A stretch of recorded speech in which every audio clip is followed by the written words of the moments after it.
علیہ وسلم انا وخالد بن الولید علی میمونۃ رضی اللہ عنہا فجاءتنا باناء من لبن۔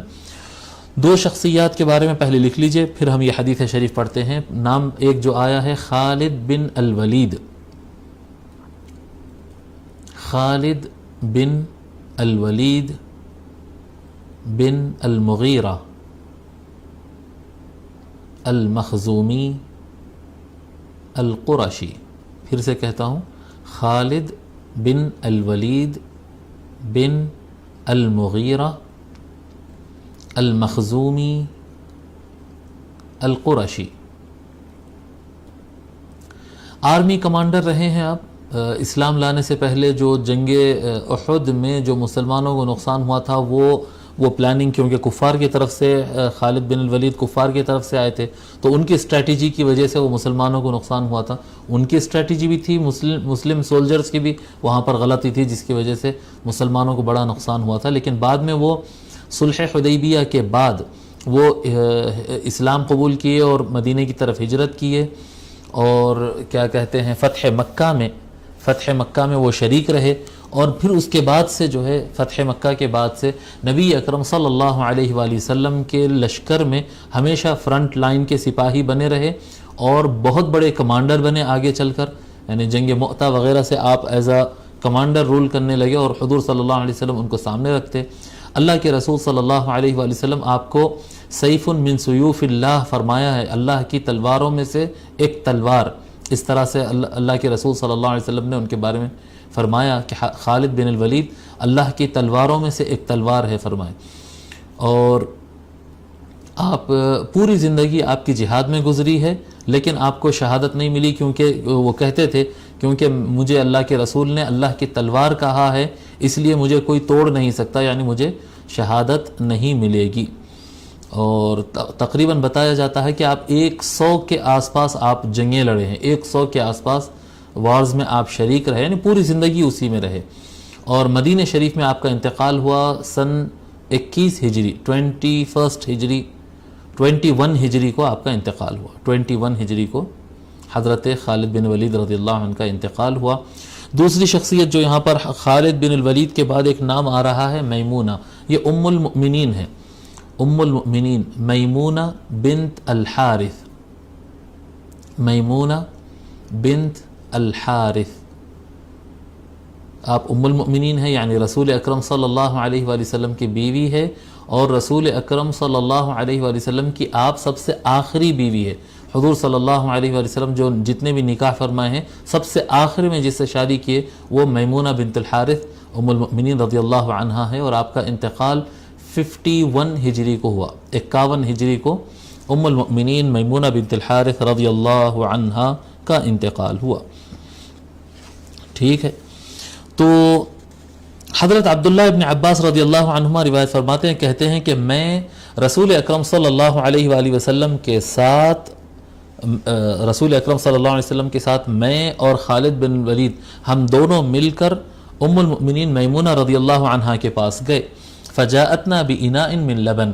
تو ام المؤمنین جو ہے ہمارے پاس ایک برتن، ایک پیالہ، جیسا کہ میں بتایا نا کہ سرکار کٹورا استعمال کرتے، اس طرح سے ایک برتن میں ام المؤمنین جو ہے دودھ لا کر دیے ہم کو۔ اب آدمی کتنے ہیں؟ 3 ہیں، سرکار ہے، اور ساتھ میں عبداللہ ابن عباس ہے، اور ساتھ میں خالد بن الولید ہے، تینوں ہیں۔ ایک کٹورا دودھ ان کو لا کر دیے۔ فشرب رسول اللہ صلی اللہ علیہ وآلہ وسلم وانا علی یمینہ وخالد علی شمالہ۔ تو رسول اکرم صلی اللہ علیہ وآلہ وسلم اس کٹورے میں سے دودھ پیے، اور فرماتے ہیں کہ جس وقت سرکار دودھ پی رہے تھے اس وقت رائٹ ہینڈ پر، سرکار کے رائٹ ہینڈ پر سیدھے ہاتھ پر میں بیٹھا تھا، یعنی عبداللہ ابن عباس بیٹھے تھے، اور لیفٹ ہینڈ پر خالد بن الولید بیٹھے تھے۔ فقال لی الشربۃ لک فإن شئت آثرت بها خالدا۔ سرکار کا یہ طریقہ تھا، یہاں پر تو نہیں لکھا ہے، سرکار کا یہ طریقہ ہوتا کہ سرکار کے پاس اگر کوئی چیز کھانے کے لیے یا پینے کے لیے پیش کی جاتی تو سرکار کچھ تناول فرما کر اپنے بازو والوں کو دیتے، پھر وہ اپنے بازو والوں کو دیتے، اور جب بازو والوں کو دیتے ہیں تو رائٹ سائڈ پر دیتے۔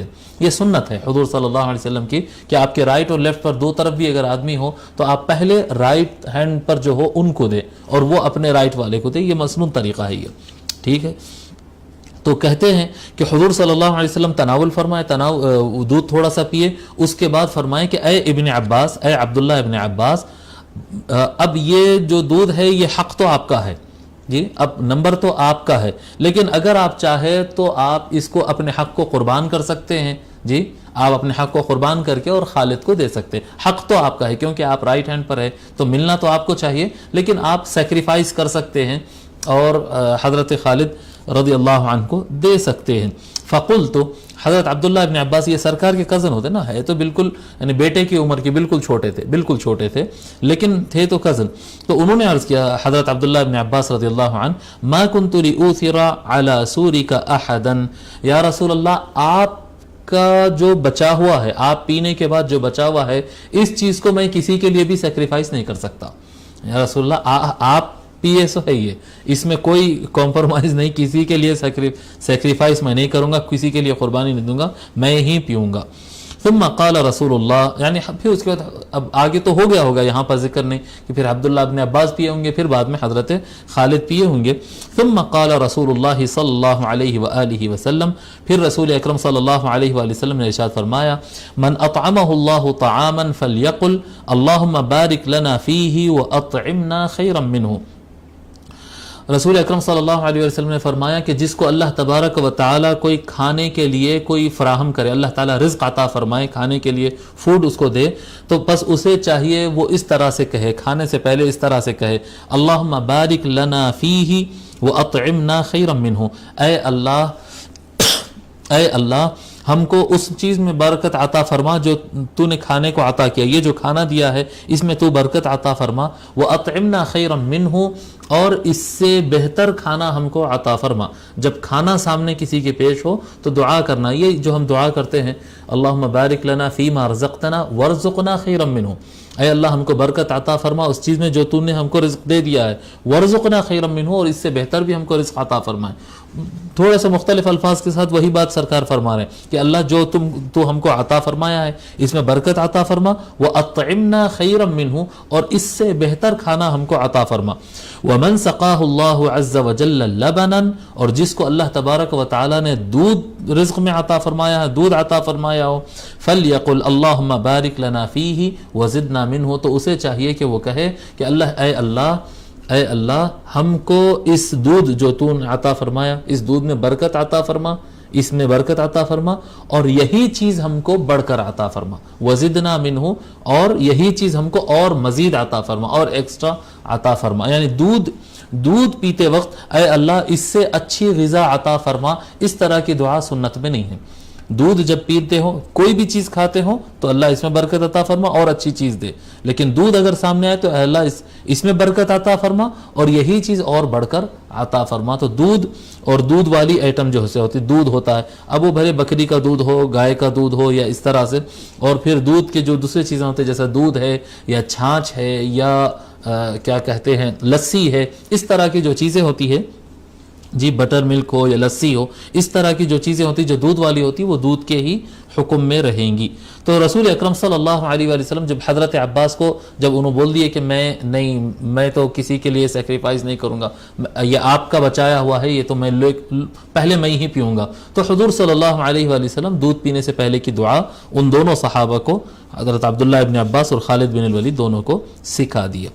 اب یہاں پر جو آگے تشریحات امام ترمذی رحمۃ اللہ علیہ اسانید وغیرہ سے متعلق کیے، اس کے بیچ میں ایک بات انہوں نے لایا کہ یہ خالد بن الولید رضی اللہ عنہ یا عبداللہ ابن عباس یہ ام المؤمنین میمونہ کے پاس کیسے حاضر ہو گئے، مطلب یعنی پردے کا مسئلہ کیسا ہے کہ یہ ام المؤمنین کے پاس آئے اور بیٹھے، تو اس طرح سے مسئلہ ہے، انہوں نے ذکر کیا اس کے اندر کہ ویسے تو اگر حجاب کے اہتمام کے ساتھ دیں کریں تو اس طرح سے ہوتا ہے، لیکن یہاں پر معاملہ الگ تھا کہ ام المؤمنین میمونہ رضی اللہ عنہا خالہ تھی اور خالد بن الولید ان کے بھانجے تھے، یعنی ایک بہن کے بیٹے تھے، اور عبداللہ ابن عباس دوسرے بہن کے بیٹے تھے، تو عبداللہ ابن عباس بھی بھانجے تھے ام المؤمنین میمونہ کے، اور خالد بن الولید بھی بھانجے تھے، اور ایک بھی صحابی ہے ان کے تیسری بہن کے یزید بن الاسم، ان کا بھی نام امام ترمذی آگے ذکر کیے کہ یزید بن الاسم، خالد بن الولید اور عبداللہ ابن عباس، یہ تینوں بھانجے ہوتے ام المؤمنین میمونہ کے الگ الگ بہنوں سے، وہ الگ بہن کا بیٹا ہے، یہ الگ بہن کا بیٹا ہے، یہ الگ بہن کا بیٹا ہے، اس طرح سے یہ چیپٹر مکمل ہوا۔